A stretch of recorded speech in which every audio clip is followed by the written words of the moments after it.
भाव सिद्धे नय सिद्धे संयम सिद्धे चरित्र सिद्धया नाणम इदंसणम मेया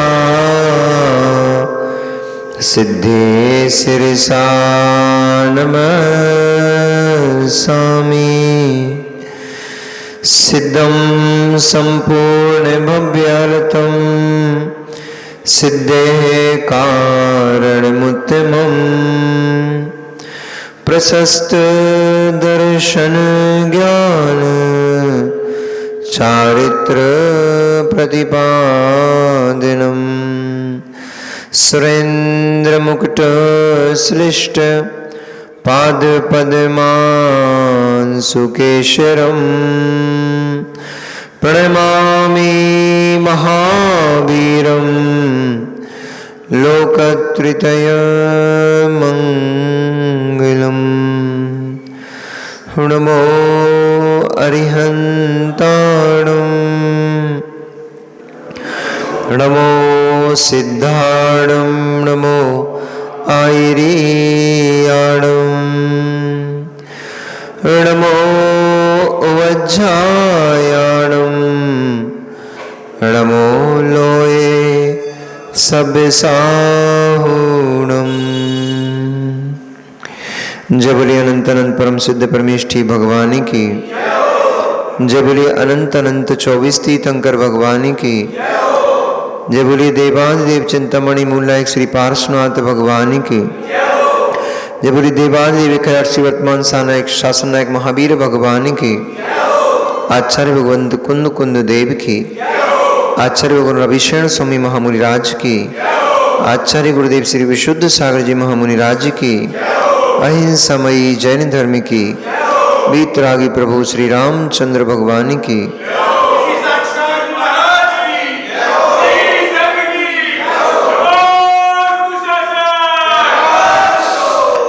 मनुष्यों, वर्तमान शासन नायक भगवान वर्धमान स्वामी के शासन काल में हम सभी भव्य जीव यहाँ विराजते हैं। परम भट्टारक महाश्रमण उन भगवान वर्धमान स्वामी के मुख कमल से निश्रित भागवादिनी भगवती माँ जिनवाणी का हम सभी भव्य जीव करुणांजलि लगा करके यहाँ पान कर रहे हैं। यह भागवादिनी ऐ भगवती माँ जिनवाणी सभी जीवों का कल्याण करे, सभी जीवों का मोक्ष मार्ग प्रशस्त करे। जीव के अनादिकालीन संसार और काषायक भावों के संस्कार जो पड़े हुए हैं, ये संस्कार इस जीव को स्वभाव में नहीं रहने देते।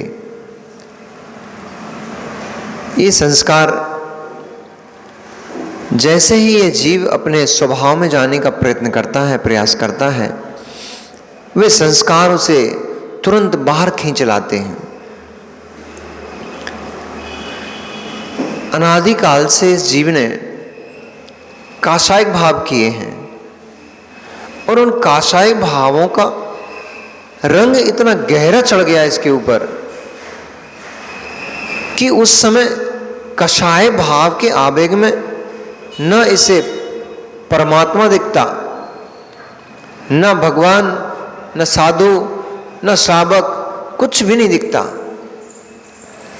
सिर्फ उसका निज कषाय भाव दिखता है। बड़ी विडंबना है इस संसार में जीवों की। प्रयत्न करने पर भी, बार बार अपने आप को नियंत्रित करने पर भी वे काषायक भाव पुनः पुनः इस जीव को घेर लेते हैं। कल किसी ने प्रश्न किया स्वाध्याय में कि महाराज जी इतना सुनते हैं, इतना पढ़ रहे हैं, फिर भी मन वहीं क्यों चला जाता है? तो आचार्य भगवंत ने यहाँ पर रायण सारजी ग्रंथ में 134वें नंबर की जो गाथा है उसमें इतना बढ़िया सुंदर दृष्टांत देकर के समझाया। उन्होंने कहा मलमुत्य घड़व्य चिरम वासदीय दुर्वासनम न मुंचेदी पखालिद सम्मत जलो या नाण मियेड़ पुण्यो भी। यानी मल से भरा हुआ घड़ा जिसमें चिर समय तक, लंबे काल तक, चिरकाल तक मल भरा रखा रहा, ऐसा मल से युक्त दुर्गंधमय घड़ा, उसमें सुगंधित जल भी भरा जाए, चंदन भी भरा जाए, केसर भी भरा जाए, कपूर भी छिड़क दिया जाए, परंतु वो अपनी दुर्गंध को नहीं छोड़ता।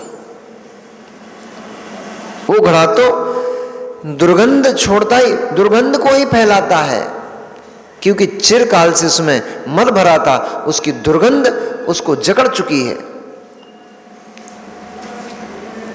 ऐसे चिरकाल से मल भरे हुए घड़े में जैसे दुर्गंध घर कर जाती है, फिर उसमें सुंदर सुगंधित द्रव्य भरने पर भी उस घड़े में से सुगंध नहीं आती, दुर्गंध ही छूटती है। ऐसे ही आत्मा अनादिकाल से संसार में नाना गतियों, नाना योनियों में संक्लेशता, क्लेशों, कषायों, पापों, इन्हीं में मस्त पड़ा रहा है। इसलिए इसके संस्कार में बही पड़ गए हैं। अब सम्यक दर्शन रूपी सुगंध इसमें भरो, सद ज्ञान रूपी सुगंध इसमें भरो, सद आचरण रूपी सुगंध इसमें भरो, तब भी वो दुर्गंध उस सुगंध को फीकी कर ही देती है। उस सुगंध का आनंद वह दुर्गंध नहीं लेने दे रही। ये संसार में जीवों की बड़ी विडंबना है। बार बार प्रयत्न करने पर भी, बार बार प्रयास करने पर भी जीव उन्हीं कषायों से ग्रसित हो जाता है। तब आचार्य भगवंत को लिखना पड़ा। आचार्य भगवंत ज्ञानार्णव जी ग्रंथ में उन्होंने बहुत सुंदर लिखा कि ये कषाय भाव, ये राग द्वेष भाव राक्षस के समान है। जिसको परेशान करने लग जाए, जैसे भूत व्यंतर होते हैं ना, एक बार किसी को घेरने लग जाए, घूम घूम के वहीं पहुंचते हैं, वो भी बार बार परेशान करते हैं। ऐसे ही ये जीव के काषायक परिणाम राक्षस की भांति हैं, राक्षस के समान हैं। एक बार जकड़ लिया, बड़ी मुश्किल से पीछा छोड़ते हैं। बहुत मंत्र तंत्र करना पड़ते हैं, तब जाके राक्षस, भूत व्यंतर, पिशाच आदि जो होते हैं वे पीछा छोड़ते हैं।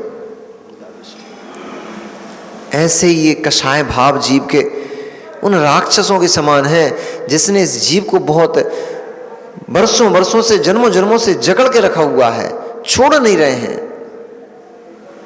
कितना प्रयास करे जीव, कितना प्रयास करे, कई बार प्रयास करता है, परंतु फिर वहीं पहुंच जाता है। कुछ ना कुछ निमित्त बनता है, क्योंकि संसार में जो भी काम चल रहा है वो निमित्तों से चल रहा है। कुछ ना कुछ निमित्त बनता है। यह जीव अपनी उपादान की योग्यता को नहीं पकड़ पाता, नहीं संभाल पाता, उसी में प्रविष्ट हो जाता है।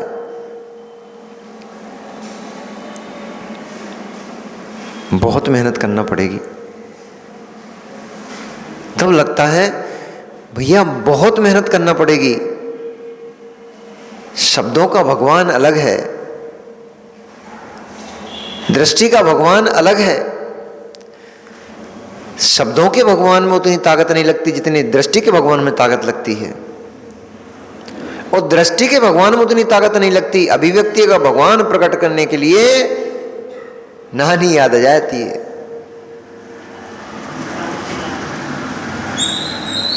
हाँ, दीपक को नानी नहीं, नानी की भी नानी याद आ जाती है।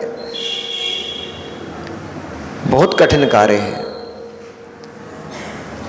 पर असंभव नहीं है।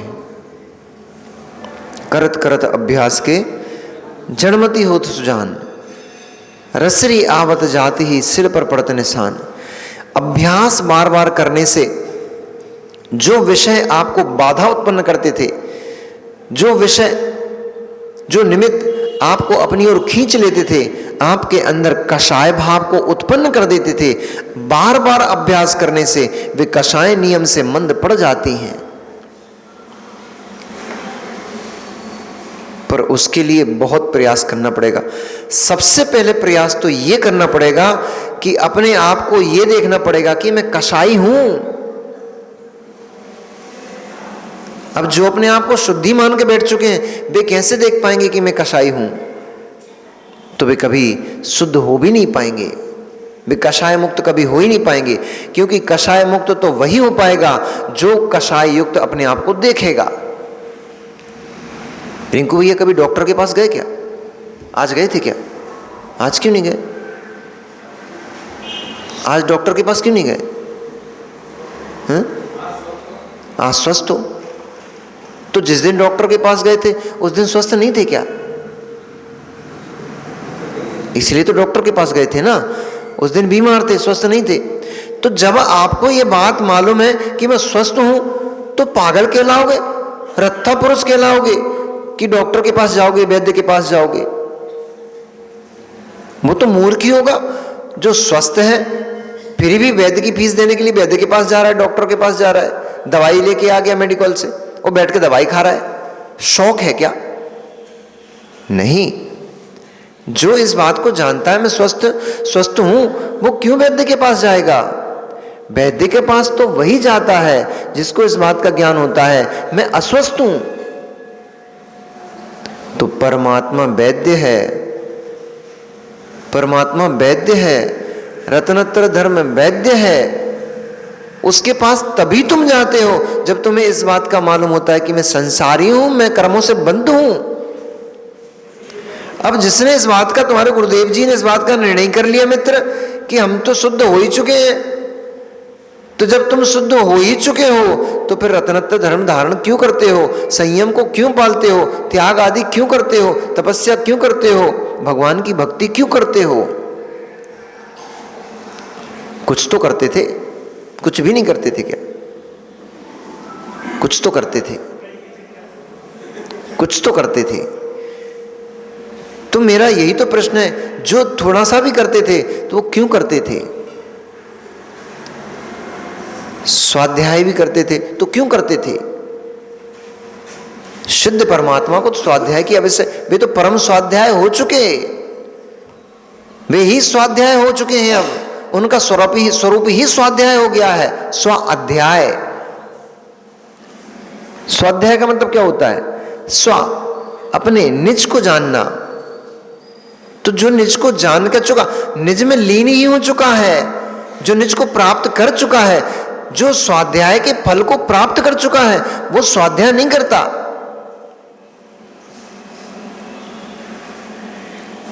प्रसूति की क्रिया तब तक होती है जब तक बच्चा उत्पन्न नहीं होता, प्रसूत नहीं होता, तब तक प्रसूति की क्रिया होती है। अब बच्चा उत्पन्न हो गया, अब भी दाई की प्रसूति की क्रिया कराएगी क्या? ऐसे ही जिसे केवल ज्ञान प्रकट नहीं हुआ है, जिसे परम शुद्ध अवस्था प्राप्त नहीं हुई है, वो उस शुद्ध अवस्था को प्राप्त करने का पुरुषार्थ करता है। वो पुरुषार्थ का फल क्या है? भोजन बनाते हो आप तो पकी पकाई बनी बनाई रोटियों का भोजन बनाते हो कि बिना पकी रोटी जो आटा रूप है उसको पका करके रोटी बनाते हो? रोटी की तो रोटी नहीं बनाते, नहीं तो ये छिबिटोला में ऐसा होता हो, बनी बनाई रोटियों की रोटी बनाते हो। तो जैसे बनी बनाई रोटी की रोटी नहीं बनती, पोहा तो बन जाता है, चूर करके रोटी नहीं बनती, रोटी का पोहा तो बन जाएगा। रोटी को बेसन में लपेट कर और उसको अन्य पकवान बना लेते हो, अन्य वस्तु बना लेते हो, बेसन की रोटी बन जाती है। परंतु रोटी से रोटी नहीं बनती, आटे से रोटी बनती है। कच्चे माल से पकता है, पके पकाए माल से नहीं पकता। ऐसे ही जो संसार में भटक रहा है, संसार में कषायों से पर्यायों में पड़ा हुआ है, ऐसा संसारिक पर्याय में जीता हुआ जीव पुरुषार्थ करता है। किसके लिए? सिद्ध अवस्था प्राप्ति के लिए।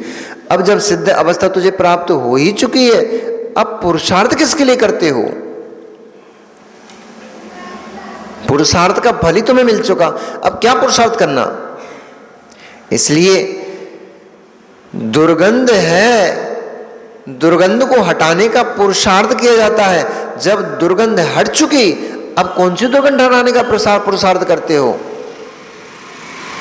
इसलिए जब तक दुर्गंध नहीं हटी तब तक पुरुषार्थ करना पड़ता है। मित्र, दुर्गंध हट ही चुकी है तो फिर पुरुषार्थ नहीं करना पड़ता, फिर सुगंधी रूप पुरुषार्थ का फल प्राप्त होता है।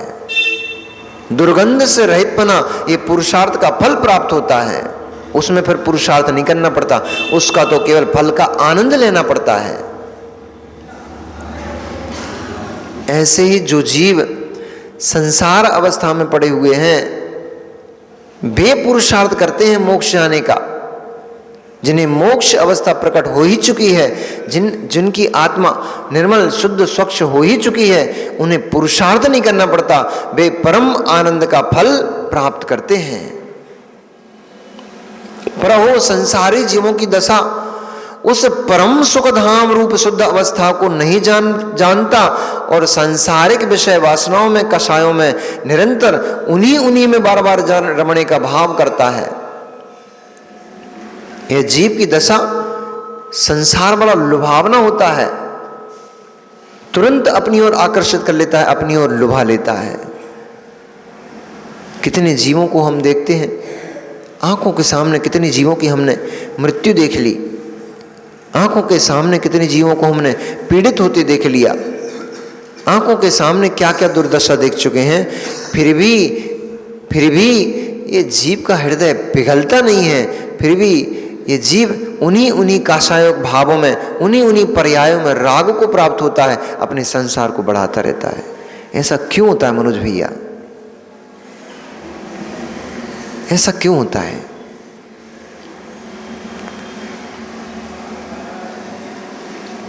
मोहेन संवृतम ज्ञानम स्वभावम लभते नहीं। मोह से आवृत जो ज्ञान है उस स्वभाव को प्राप्त नहीं होने देता। जैसे कैसे भी जीव पुरुषार्थ भी करता है, निमित्त मिलता है, साक्षात केवली भगवान का निमित्त मिल गया।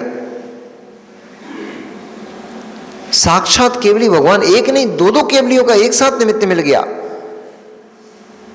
फिर भी रागी जीव की दशा देखो, शत्रुघ्न को मथुरा में ही आनंद आ रहा है। यही तो राग परिणति है जीव की। भगवान केवली तीर्थंकर, केवली भगवान तीर्थंकर नहीं, केवली भगवान कुलभूषण देशभूषण स्वामी ने साक्षात केवली भगवान ने उपदेश दिया। अब इससे बड़ा उपदेश करता क्या मिलेगा ब्रह्मांड में? सौरभ भैया, अपन तो इसमें ही पुण्य मनाते हैं कि हमारे सामने मुनिराज बैठे हैं, हमें मुनिराजों का उपदेश मिल रहा है, हमें आचार्य भगवंतों का उपदेश मिल रहा है, अपन तो इसमें ही खुशी मनाते हैं। पर सोचो, ऐसे भी भवजीव और मुनिराजों को उपदेश सुनकर के आप नहीं चेतते तो हमें कोई भी आश्चर्य नहीं होता, हमें इसमें कुछ बड़ा विशेष नहीं लगता है। मालूम है क्यों? अखिलेश में मालूम है क्यों? क्योंकि हमें ये बात मालूम है कि साक्षात एक छोड़ दो केवली भगवान उपदेश दे रहे, तब भी जीव की समझ में नहीं आ रहा, तो फिर सामान्य मुनिराज उपदेश देंगे तो तुम्हारी समझ में क्या आ पाएगा?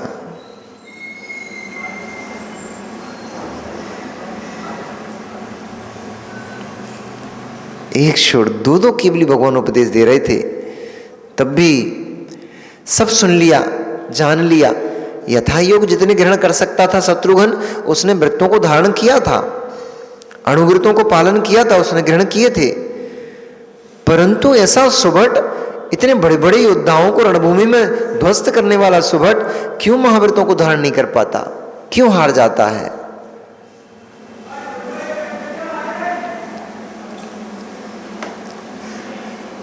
रणभूमि में बर्छी भाले के सीने तान करके अपने सीने पे बार झेल लेता है। रणभूमि में योद्धा के, सामने वाले योद्धा के भाला के बर्छी के प्रहारों को सीने पे झेल लेता है, अपने शरीर के रोम खंड को निकलवा देता है, उखाड़ देता है, परंतु 2 बाल निकालने में हिम्मत नहीं बनती। केस लॉन्च करने के लिए 2 बाल उखाड़ने की हिम्मत नहीं बन पाती। वो रिंकू सोनू भैया वो कह रहे थे महाराज जी मैं निकाल के देखूं क्या 1-2 कैसा होता है। हमने कहा जब तक ये देखते रहोगे कैसा होता है तब तक नहीं निकाल पाओगे, क्योंकि दर्द तो होता ही है। ऐसा थोड़ी कि साधु महात्माओं को दर्द नहीं होता केसों को निकालने में, दर्द तो उतना नहीं होता है जितना तुम्हारी खोपड़ी में तुम्हें दर्द होता है, इतना उनकी खोपड़ी में उनको भी दर्द होता है। पर वे देखते नहीं हैं कि निकाल के देखते हैं, जो देखेगा वो नहीं निकाल पाएगा।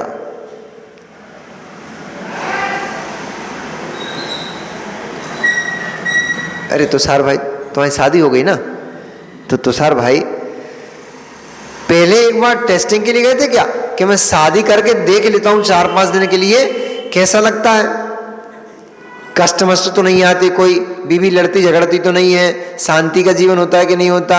एक बार मैं देख लूं, फिर 8-10 दिन शादी करके देख करके एक भैया ने ऐसा किया है, अभी मालूम है एक भैया ने ऐसा किया, अभी उसकी प्रेमिका थी, तो जब प्रेमिका के घर उसने संदेश पहुंचाया विवाह के लिए,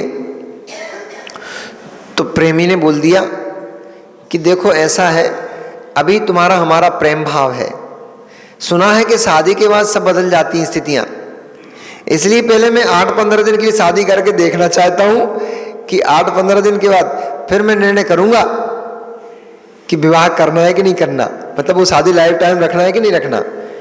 फाइनल टच मतलब फाइनल शादी 15 दिन के बाद करूंगा, अभी डमी शादी करूंगा। अब हमने कहा बताओ, अभी तक तो डमी ये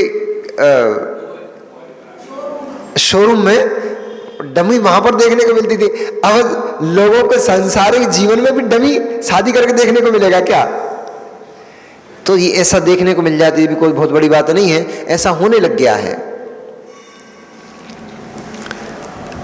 लिविंग रिलेशंस आजकल खूब देखने को मिल रही है, बड़ी सिटियों में तो, छोटी सिटियों में तो अभी रहम कर गए हैं, बड़ी सिटियों में इन लिविंग रिलेशंस का खूब अत्याचार प्रारंभ हो चुका है।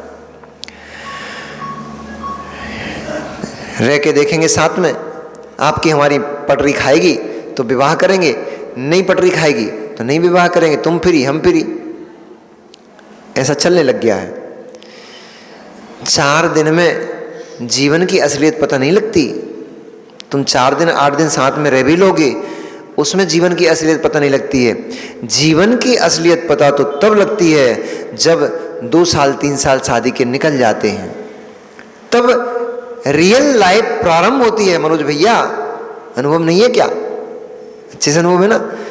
1-2 साल तो कुछ पता नहीं लगता, 1-2 साल तो आम पका पकाया है तो चूसने में आनंद देता है। ऐसे ही नई नई शादी होती है, बहुत आनंद देती है, 1-2 साल 6 महीने तो आनंद आता है, 6 महीने साल भर 2 साल के बाद फिर वैवाहिक जीवन का असली आनंद पता लगता है कि कितना आनंदमय जीवन है।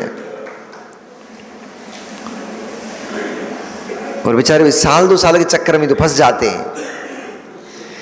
कोई नई नई शादी करके आए, उससे मिलते भैया कैसा रहा? अरे बहुत आनंद है, इससे बढ़िया जबन जीवन में कुछ नहीं होता है। बेचारा दूसरा जो कुंवारा था वो फंस गया, उसको भी लगा अरे भाई सही बोल रहा था, ये तो इससे जगह तो बढ़िया कुछ नहीं है। 2 साल बाद दोनों मिले, कहा भैया कब हो? अरे भैया बहुत परेशान है। तब पता पड़ा अरे ये तो आनंद तो उल्टा हो गया, ये तो उखली में मूड़ फंस गई है, ये तो उखली में मूड़ फंस गई है, अब तो मुंह से पड़ेंगे ही पड़ेंगे, अब कैसे निकालोगे? ऐसे भैया सांसारिक जीवन बड़ा कठिन है। आप लोगों को लगता है साधु जीवन बड़ा कठिन है, साधु जीवन उतना कठिन नहीं है, सांसारिक जीवन बहुत कठिन है। पत्नी से संबंध निभा के चलो, इधर माता पिता से संबंध निभा के चलो, इससे निभाते हो वो रूठते हैं, उनसे निभाते हो, ये रूठती है। फिर इन दोनों के बीच में बच्चे फंसे पड़े हैं, उनसे भी निभा के चलो। फिर ये तो घर घर की बात हो गई। अब बाहर निकलो, उधर फूफा तने तने बैठे हैं, तो उधर जीजा खिंचाए बैठे हैं। जीजा कह रहे ब्याह में अंगूठी नहीं मिली, देव तब काम करेंगे, नहीं तो आगे हम आ ही नहीं रहे, हम ससुराल। तो जीजा जीजी को भी नहीं आने दे रहे हैं। अरे कितनी टेंशन है रजत भाई। अब तुम हाथ लगाओ चाहे कछु लगाओ, फंसे हो तो है ही। कितनी टेंशन है, फिर भी उन टेंशनों के बीच में आप मुस्कुरा के जीते हो। बड़ा कठिन काम है ये। हम लोगों को क्या टेंशन है? न बनाने की टेंशन, न खाने की टेंशन, न बिछाने की टेंशन, न ओढ़ने की, कछु की टेंशन ही नहीं है। रहने की व्यवस्था तुम लोग कर देते हो, खाने पीने की व्यवस्था तुम लोग कर देते हो। क्या है, खाए पियाए, बैठ गए सामायिक पे, माला फेर ली, सामायिक कर लिया, उठ गए, स्वाध्याय कर लिया, थोड़ा प्रवचन कर दिया, थोड़ा पढ़ा दिया, थोड़ा पढ़ लिया, चलत जा रहा है। क्या टेंशन है? आनंद का जीवन है। आप कितने बलशाली हो, कितने सुभट लोग हो कि जानबूझकर मुसीबतों को अपने सर पे बिठा लिया और फिर उनको झेल भी रहे हो। आपकी क्षमता, आपका धैर्य महान है। ऐसी क्षमता हमें भी मिले, ऐसी क्षमता हमारे अंदर भी जाए कि सारे उपसर्ग, सारे परिचय में, चाहे कैसी भी स्थिति बने, चाहे कैसी भी परिस्थिति बने, सारी की सारी स्थितियां परिस्थितियों में समता भाव बना रहे। जीवे मरने लाहा लाहे, संयोग विपिजो गया। जीवन मिले, मरण मिले, लाभ मिले, अलाभ मिले, स्थिति अनुकूल हो, प्रतिकूल हो, कुछ भी हो, सारे स्थितियों में बस समता परिणाम बना रहे। इतने से, इतने के अलावा और कुछ भी नहीं चाहिए। इतना हो जाए, भगवान तो अपने आप बन जाता है।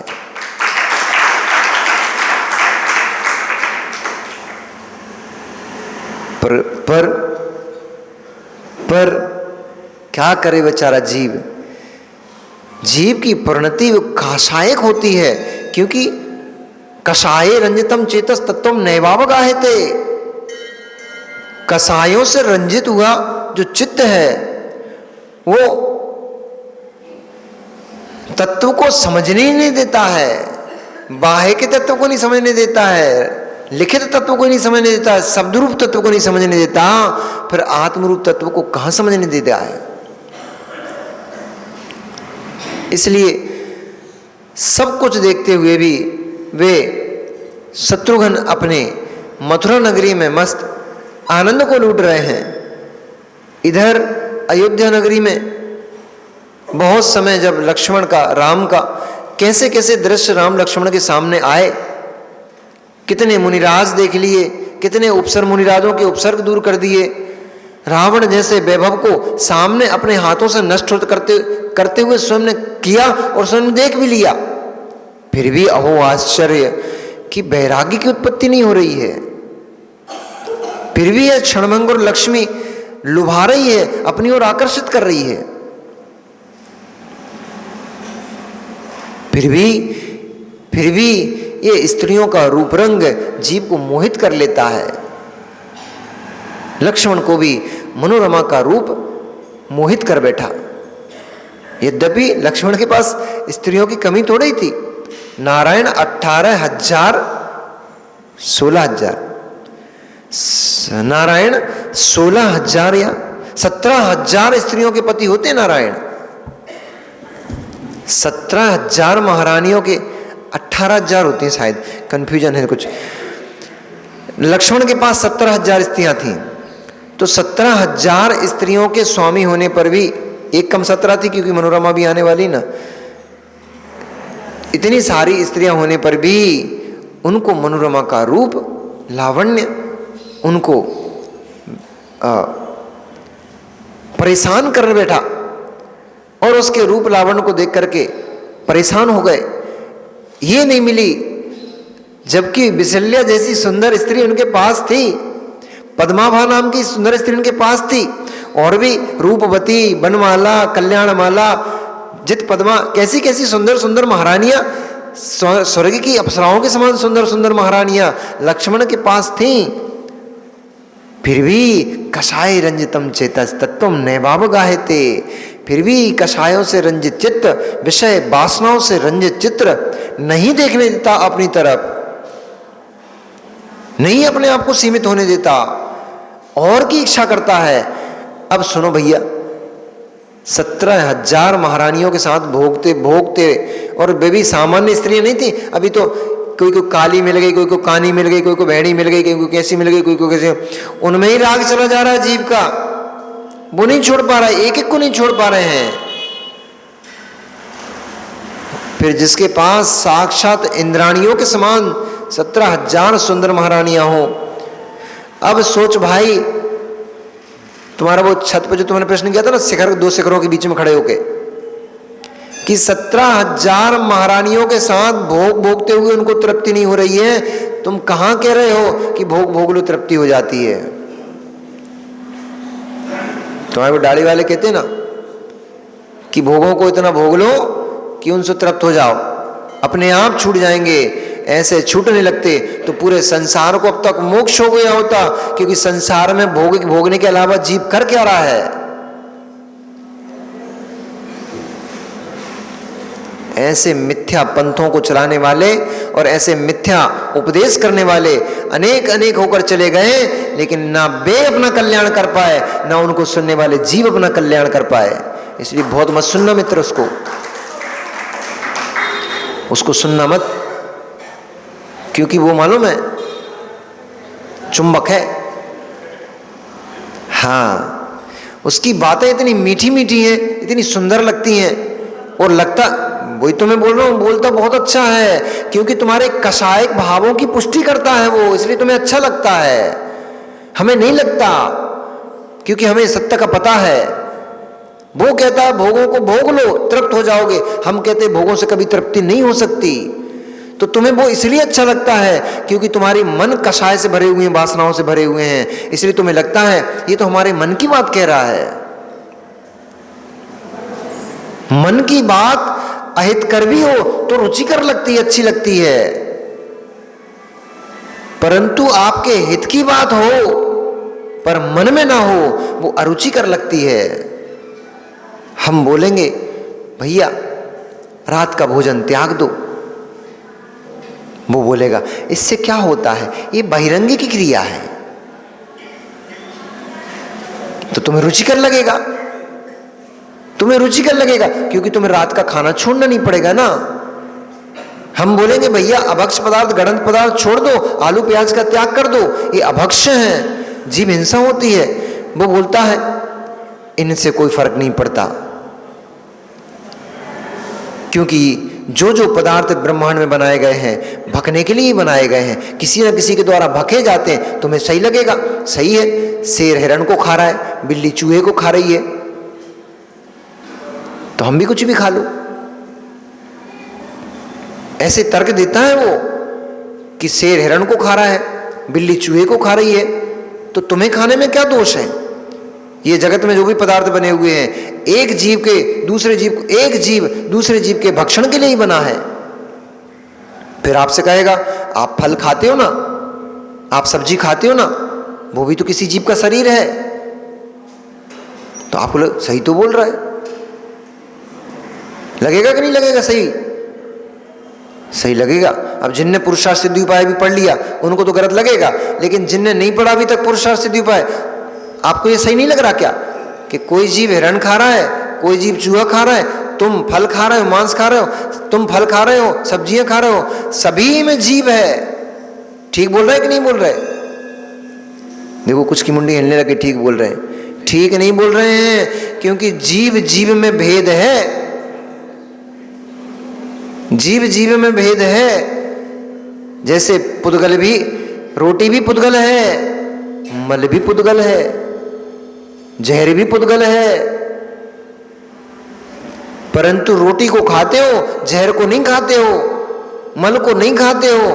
पुद्गल पुद्गल संज्ञा की अपेक्षा से एक है, पुद्गल पुद्गल में भेद है। ऐसे जीव जीव संज्ञा की अपेक्षा से एक है, जीव जीव में भेद है। एक इंद्रिय जीव मांस नहीं होता, दो इंद्रिय जीवों से मांस संज्ञा प्रारंभ होती है। इसलिए वृक्ष फल खाना, सब्जियां खाना, इसमें मांस भक्षण का दोष नहीं लगता। दूसरा, मांस खाने के लिए जीवों की हत्या करना पड़ती है, संहार करना पड़ता है। फल खाने के लिए किसी वृक्ष को जड़ से काटना नहीं पड़ता, फल चुनने पड़ते हैं। इसलिए जीव के भक्षण में और फल के भक्षण में जमीन आसमान का भेद है। पर वे तर्क देने वाले तो आपको तर्क दे देंगे और आपको सही भी लगेंगे और आप उनके पीछे भाग जाओगे, नहीं एकदम सही बोल रहा है, और भ्रष्ट हो जाओगे। ऐसे ही तो लाखों की संख्या, ऐसे लोगों की संख्या लाखों की है भैया पंकज भाई, इनके पीछे भागने वालों की संख्या लाखों की है। क्यों? कुछ करनी नहीं है। जैसा जीवन जी रहे हो और जियो, भोग भोग रहे हो खूब भोगो, खा रहे हो खूब खाओ, पी रहे हो खूब पियो। वो तो कह रहा है इतना पी लो, इतना पी लो, इतना पी लो, मदिरा का पान इतना कर लो, अपने आप तुम उससे उगता जाओगे। नहीं होता कैसा? ये हमारे सचिन भैया मुंडी हिला रहा है, अभी हम आपको देखो सिद्ध कर देते हैं, हम उसकी बात को हम यहां बैठकर सिद्ध कर देते हैं। तुम्हें प्रिय वस्तु क्या है भोजन में? कौन सी? कोई भी मीठा? अच्छा ठीक है, छेने के रसगुल्ले पसंद है? छेने के रसगुल्ले खिलाते हम तुम्हें, 100 रख दिए तुम्हारे सामने, कितने खा पाओगे? 10, 5, 10, 20, 25, 50। 50 के बाद क्या कहोगे? अब मैं उगता चुका हूं, अब मैं नहीं खा सकता। वो भी तो ये कह रहा है, भोग लो भोगों को, इतना भोग डालो, इतना भोग डालो, इतना भोग डालो, अपने आप उससे आपको मन ऊब जाएगा, हो गया तुम्हें वैराग्य। वो यही तो कह रहा है। कौन? ओशो। वो यही कह रहा है कि भोगों को इतना भोग लो, इतना भोग लो, तुम तृप्त हो जाओगे। पर मित्र, क्या दूसरे दिन पुनः रसगुल्ले खाने का भाव उत्पन्न नहीं होता क्या? तत्क्षण तुम्हारी शक्ति उसको ग्रहण करने की नहीं बची, इसलिए तुम उससे उगता चुके हो। परंतु जैसे ही उसका पाचन होगा, घंटे 2 घंटे निकलेंगे, पुनः उसको खाने का भाव उत्पन्न हो जाएगा।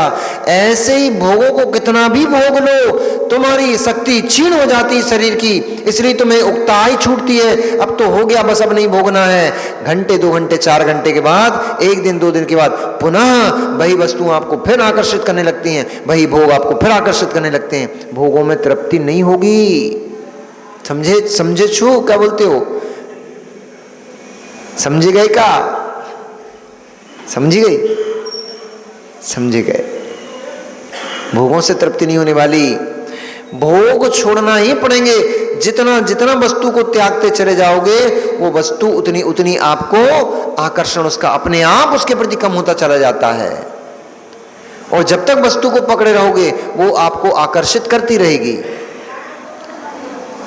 इसलिए चाहे महाराज हो, चाहे राजे वाले महाराज हो, चाहे मुनि वाले महाराज हो, जितना जितना परिग्रह रखा रहेगा, उतना आसक्ति लगी रहेगी। और जितना जितना परिग्रह छूटता चला जाएगा, उतनी आसक्ति अपने आप हटती चली जाएगी।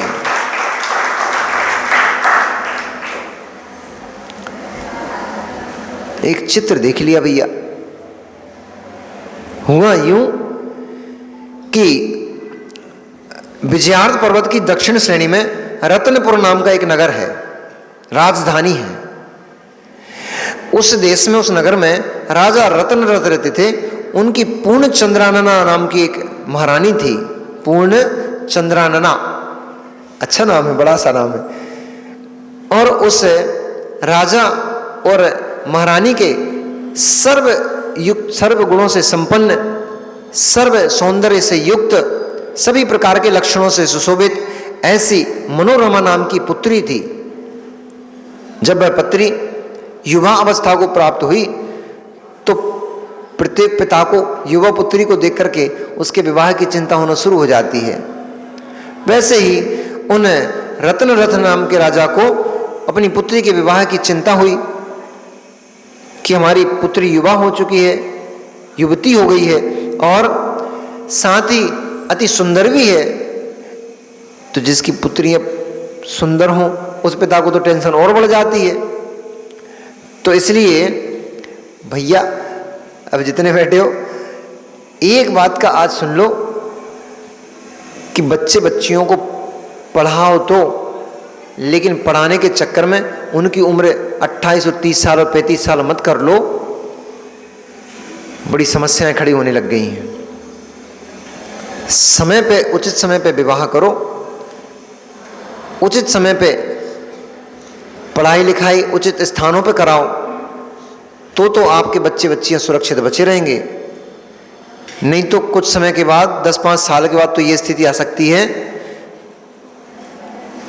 कि मुनि राजों के आहार देने के लिए शायद 1 या 2 लोग श्रावक श्राविका मिला करेंगे, क्योंकि घरों घरों में जो चल रहा है अब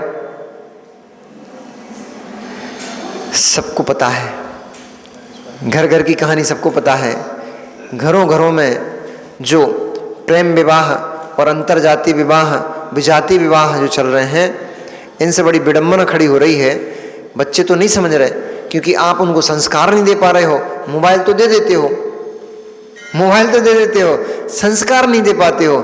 इससे आपके घरों की स्थितियां खराब हो रही हैं। कल ऐसा ना हो कि आप बाहर बैठकर केवल देखने के लायक मात्र बचो कि मुनिराज के आहार चल रहे हैं, हम बाहर से देख के आ गए हैं, दे नहीं पाए। क्यों? हमारे घर में ऐसे कुल की बिटिया आ गई है जिनको आहार देना वर्जित है। हमारे बेटा ऐसी बिटिया को ले आए, हमारी बिटिया ऐसी कुल में चली गई है जिनको मुनिराजों को आहार देना, प्रमुख पात्र आदि बनना वर्जित है। फिर कुछ करते नहीं मिलोगे, बाहर खड़े होकर हाथ जोड़ते मिलोगे और आंसू टपकाते मिलोगे। इसलिए मोबाइल उतने ही दो जितने से उसका काम सट जाए, और उतनी छूट दो जितने से उनका काम चल जाए। पढ़ाओ लिखाओ तो, लेकिन उतना ही पढ़ाओ लिखाओ और ऐसी स्थानों पे पढ़ाओ लिखाओ जहाँ पर तुम्हारे बच्चे बच्चियाँ सुरक्षित रहें। केवल पढ़ाई और जॉब के लालच में धन तो कमा लोगे, धन तो आ जाएगा, संस्कार विहीन संतान रही तो क्या मिल पाएगा तुम्हें?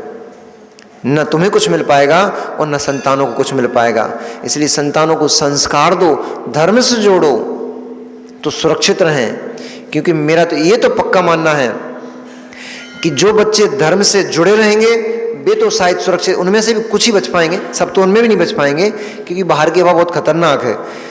तो जो धर्म से जुड़े रहेंगे उनमें से कुछ बच्चे तो संस्कारित बचे रहेंगे, कम से कम जो संस्कारित बचे रहेंगे उनसे ही धर्म चलता रहेगा। इसलिए धर्म के संस्कार दो, बच्चों को धर्म से जोड़ो। बाहर की क्रियाकलाप तो सब खूब कराते हो, बाहर की चीज़ों के लिए तो खूब बसें लगवा देते हो, सब कुछ लगवा देते हो, परंतु मंदिर और पाठशालाओं के लिए आपके पास ना तो समय है और ना ही आपके पास 4 रुपए खर्च करने के लिए होते हैं। स्कूलों के लिए तो ऑटो लग जाएगा, बस लग जाएगी, सब फीसें लग जाएंगी, 1-1 लाख रुपए साल की 6-6 महीने की फीस भर दोगे।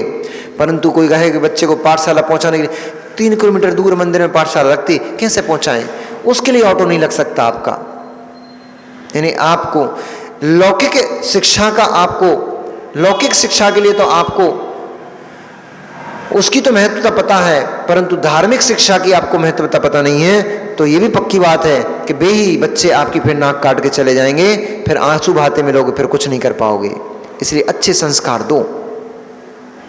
लक्ष्मण को जब वह ब्रह्मणुरमा युवती हो गई और संस्कारों की बात आई, विवाह की बात आई, ये गेट पे शायद सोले वाले लोग खड़े हैं। यदि सोले वाले हो तो उनसे बोलो कि असोले वालों से थोड़ा दूर रहो। वहीं सोले वाले खड़े हैं, भैया सोले वाले खड़े हैं। अब जितने छिल गए हैं वो अपने कपड़े चेंज कर लेना, आपको इतना विवेक नहीं है। सोले सिर दो ही सट के खड़े हुए हैं। अब ऐसा करना, आज जितने भी पड़गान करेंगे ना, सबको बोल देना भैया बाहर जाके कि सब अपने घर जाके कपड़े बदलना। आज सबको बोल देना बाहर है।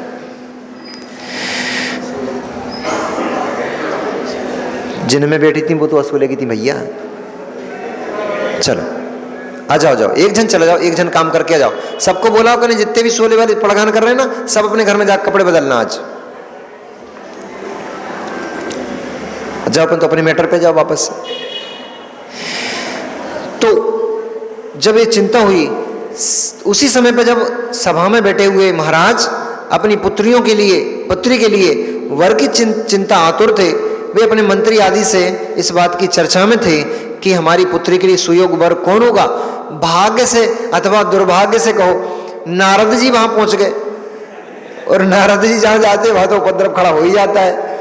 तो नारद जी पहुँचे, उन्होंने बात को सुना, उन्होंने कहा चिंता की क्या आवश्यकता है, इस पृथ्वी का पालक और इस पृथ्वी का राज्यकर्ता यदि कोई है तो वह बलभद्र राम का भाई लक्ष्मण है, जो कि नारायण पर से सुशोभित है।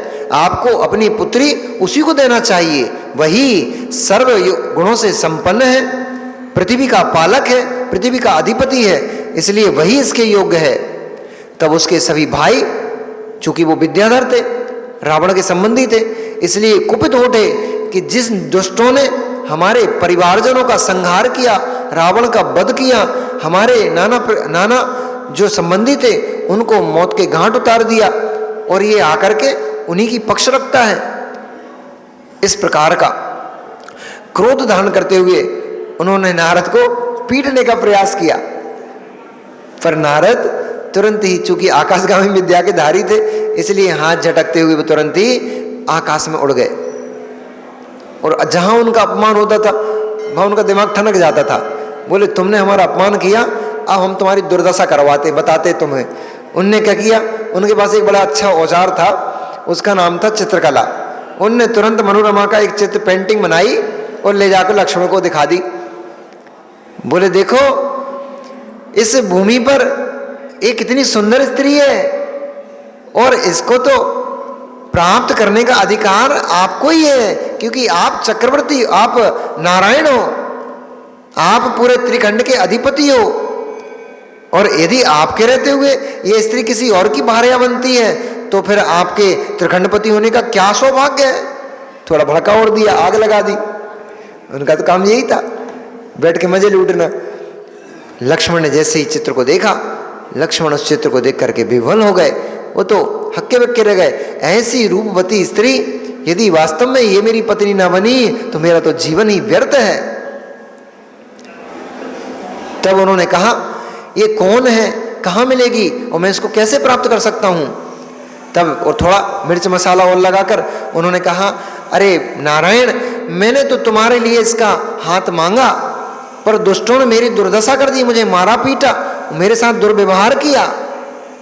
मैं तो चाहता था कि ये स्त्री तुम्हारी पत्नी बने, परंतु दुष्टों ने मेरे साथ बड़ा दुर्व्यवहार किया है। मैं आपका अनुचर बन के गया था, मैं तो आपका पक्षधर बन के गया था, परंतु दुष्टों ने मेरी पिटाई कर दी, मुझे ताड़ित किया। लक्ष्मण ने कहा ऐसा, आप जैसे सत्पुरुष का इतना अपमान, वो भी मेरे रहते हुए। ठीक है, जिस गर्भ से उड़ते हुए शीश को इन्होंने आपके सामने उठाया है, आपके चरणों में यदि उनके शीश को नहीं झुकाया तो मेरा नाम लक्ष्मण नहीं। सभी को तुरंत तैयार किया गया, सारे योद्धा तैयार हो, रत्नपुर के लिए चढ़ाई करने चलना है। और लक्ष्मण अपनी बहुत विशाल सेना, जिसमें सुग्रीव, हनुमान आदि पता नहीं कितने कितने योद्धा थे, पूरी की पूरी सेना को लेकर पहुंच गए। अब इतनी विशाल लक्ष्मण की सेना के सामने वो बेचारा का रथ कहाँ टिक सकता था। बहुत दिनों तक युद्ध चला, परंतु वो लक्ष्मण के सामने टिक नहीं पाया, और लक्ष्मण ने उसको, सभी पुत्रों को मार भगाया और उस रथ को बंदी बना लिया। वे उसको मारने ही वाले थे, इतने में ही वहां से रत्नमाला भागी भागी चली आई अपनी पिता की रक्षार्थ। उसने कहा हे स्वामी, आप तो प्रजापालक हो, क्षमा देव, मेरे पिता ने जो दुष्कृत्य किया, जो नारद मुनि का अपमान किया, क्षुल्लक रहते ना नारद, तो नारद क्षुल्लक जी का जो अपमान किया, उसके लिए हम पूरा परिवार शर्मिंदा है, और हम सभी आपके अनुचर हैं, इसलिए हमारे पिता को क्षमा दान दो। अब महिलाओं की बातें सबको जल्दी समझ में आ जाती भैया।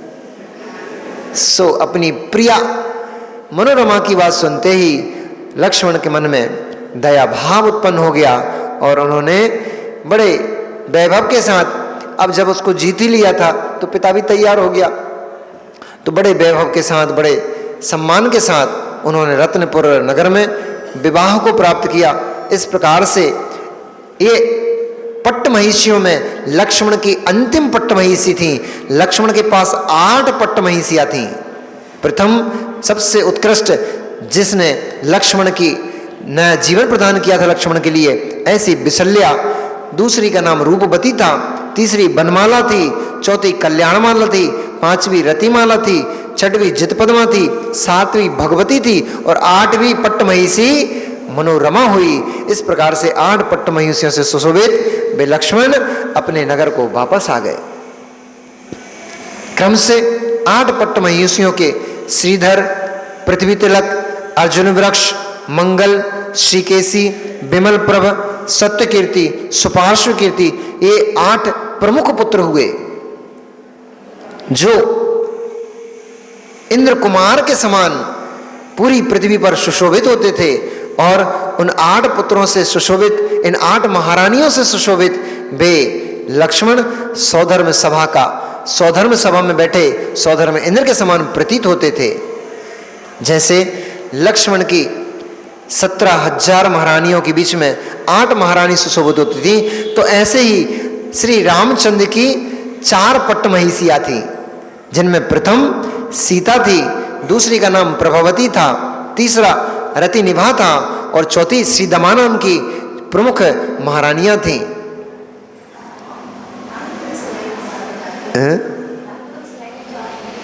कभी नहीं सुना? आप सुन लो, बहुत सारी चीजें आपको नहीं सुनने को मिलेंगी, क्योंकि आपने वो टीवी वाली रामायण देखी ना अभी।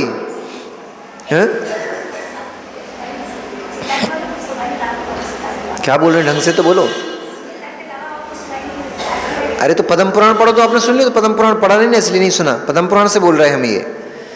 ये सारी महारानियों के नाम दिए वहां पर और इनके पुत्रों के नाम भी दिए।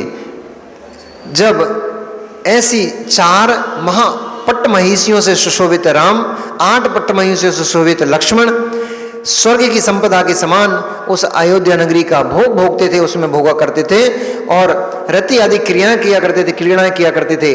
कभी जल क्रीड़ा, कभी अनेक अनेक प्रकार के वनों में जाकर के क्रीड़ा करना, कभी तो उपवनों में, कभी लताओं के साथ, कभी पुष्पों के साथ, कभी बाग बगीचों में, अनेक अनेक प्रकार के रमणीक स्थानों में जाकर के वे रति रूप क्रिया को किया करते थे।